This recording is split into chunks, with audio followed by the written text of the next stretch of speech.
পাম্পে কমেছে যানবাহনের সারি, জ্বালানির দাম বাড়াতে আইএমএফ-এর চাপ নেই। পাচার ও ভর্তুকি কমাতেই পদক্ষেপ করলেন সড়ক পরিবহন মন্ত্রী। 139 বছর পার করল চট্টগ্রাম বন্দর। বিশ্বের শীর্ষ 100 বন্দরের মধ্যে অবস্থান। 68তম বছরে নিজস্ব আয় 5,000 কোটি টাকার বেশি। দক্ষতা বৃদ্ধির দাবি ব্যবসায়ীদের। প্রশস্ত খাল এখন সরু ড্রেন। বর্জ্য নিষ্কাশনে বিপাকে কাঁচপুর বিসিক শিল্পনগরীর উদ্যোক্তারা। বর্ষায় ময়লা উপচে পড়লে ভোগান্তিতে পড়েন স্থানীয়রা। পদক্ষেপ না নেয়ার অভিযোগ। এবং বিশ্বে ক্ষুধার্ত মানুষের অর্ধেকই বাংলাদেশ সহ 10টি দেশে। বিভিন্ন সংঘাতী কারণ বলছে প্রতিবেদন। সহিংসতা ও জলবায়ু পরিবর্তনের পরিস্থিতির আরও অবনতির শঙ্কা।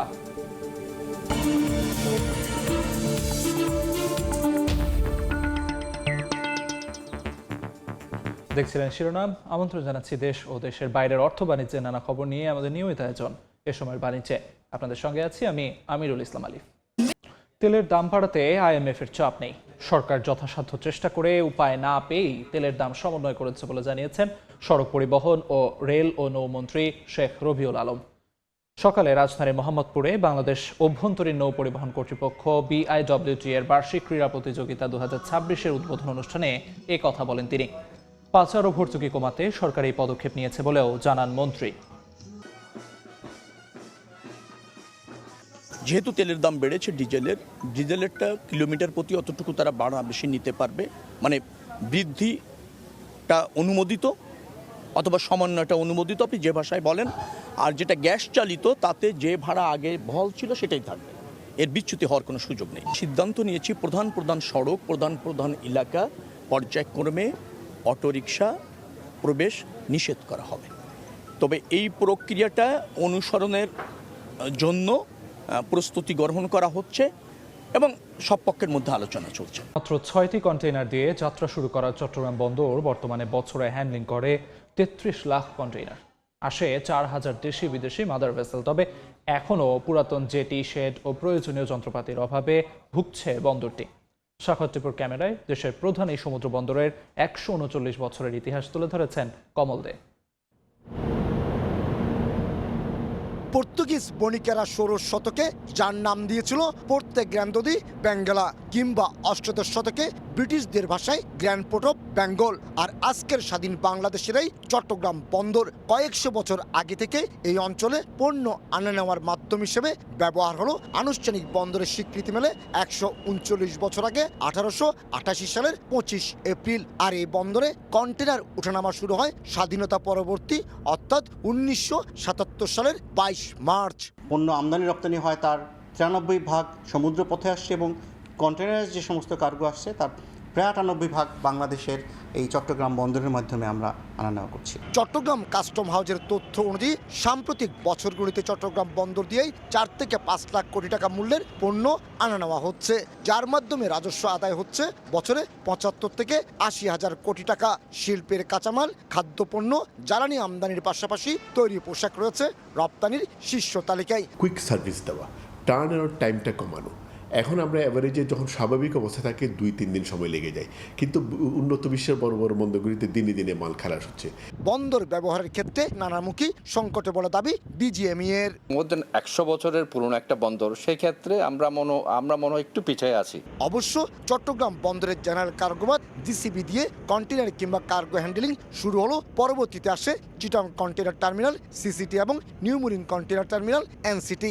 আর চট্টগ্রাম বন্দরের 18টি অত্যাধুনিক গ্যান্ট্রিকেনের সবগুলি সংযোজন হয়েছে সিসিটি এবং এনসিটিতে, কিন্তু অবহেলিত রয়ে গেছে সেই জিসিবি। ছোটখাটো অনেক বিষয় আছে যেগুলি অনেক আধুনিকায়নের অনেক স্কোপ আছে, কিন্তু সেগুলি হচ্ছে না।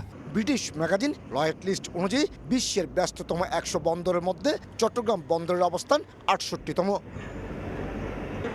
কমল দে, সময় সংবাদ, চট্টগ্রাম। দেখছেন এ সময়ের বাণিজ্য।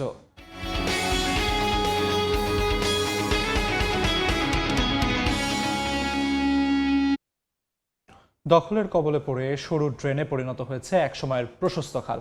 এতে বর্জ্য পানি নিষ্কাশনে বিপাকে পড়েছেন কাঁচপুর বিসিক শিল্পনগরীর উদ্যোক্তারা। বিরক্ত স্থানীয়রাও। কাঁচপুর বিসিক শিল্পনগরীতে 127টি শিল্প ইউনিটের মধ্যে বর্তমানে সচল রয়েছে 123টি। ডাইংয়ের বর্জ্য ঠিকমতো নিষ্কাশন না হতে পারায় বিপাকে উদ্যোক্তারাও। বারবার কর্তৃপক্ষকে জানানো হলেও প্রয়োজনীয় পদক্ষেপ না নেওয়ার অভিযোগ তাদের। খাল উদ্ধারে ওপর মহলে সুপারিশ করা হয়েছে বলে জানান স্থানীয় বেসিক কার্যালয়ের এই কর্মকর্তা। তবে অবৈধ দখল উচ্ছেদ, খাল উদ্ধারে কয়েকটি মন্ত্রণালয় সম্মিলিত উদ্যোগে কাজ না করায় বেহাল দশা থেকে মুক্তি মিলছে না বলে জানান বেসিক চেয়ারম্যান। এলাকাভেদে শিল্পনগরীগুলোকে ভাগ করে প্রকল্পের মাধ্যমে সমস্যা সমাধানের কথাও জানান তিনি। দেখছেন এ সময়ের বাণিজ্য। আবারও শুরু হয়েছে শিশু কিশোরদের প্রতিভা যাচাইয়ের প্রতিযোগিতা মার্কস অলরাউন্ডার। সারা দেশ ঘুরে এখন চলছে ঢাকা জোনের আঞ্চলিক প্রতিযোগিতা।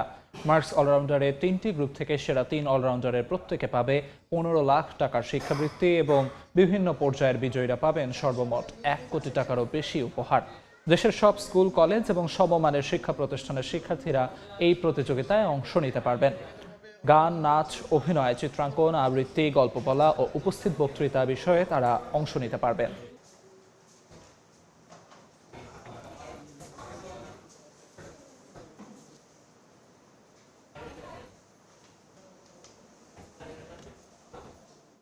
ধারাবাহিক সাংস্কৃতিক ও শিল্প চর্চার অঙ্গীকারকে আরও দৃঢ় করতে অনুষ্ঠিত হলো গ্রিন আর্ট স্কুলের বার্ষিক সাংস্কৃতিক ও পুরস্কার বিতরণ অনুষ্ঠান 2025।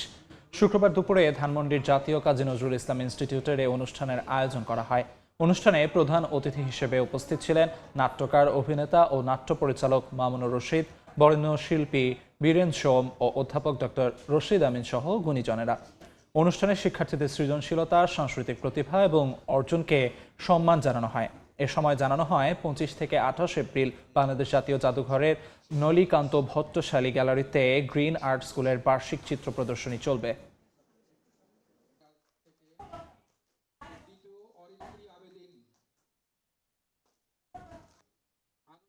দেখছেন এ সময়ের বাণিজ্য।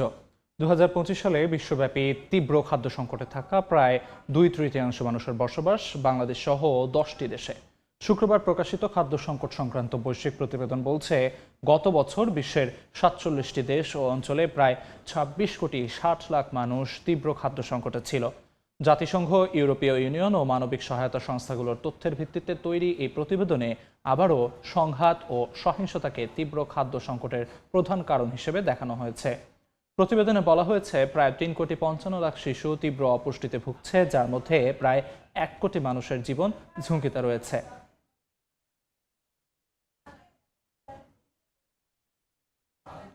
এ পর্যায়ে শীর্ষ সংবাদগুলো জানিয়ে দিচ্ছি আরেকবার। পাম্পে কমেছে যানবাহনের সারি, জ্বালানির দাম বাড়াতে আইএমএফের চাপ নেই, পাচার ও ভর্তুকি কমাতে এই পদক্ষেপ, বললেন সড়ক পরিবহন মন্ত্রী।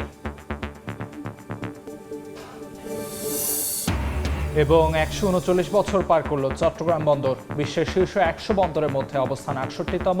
বছরে নিজস্ব আয় 5,000 কোটি টাকার বেশি। দক্ষতা বৃদ্ধির দাবি ব্যবসায়ীদের।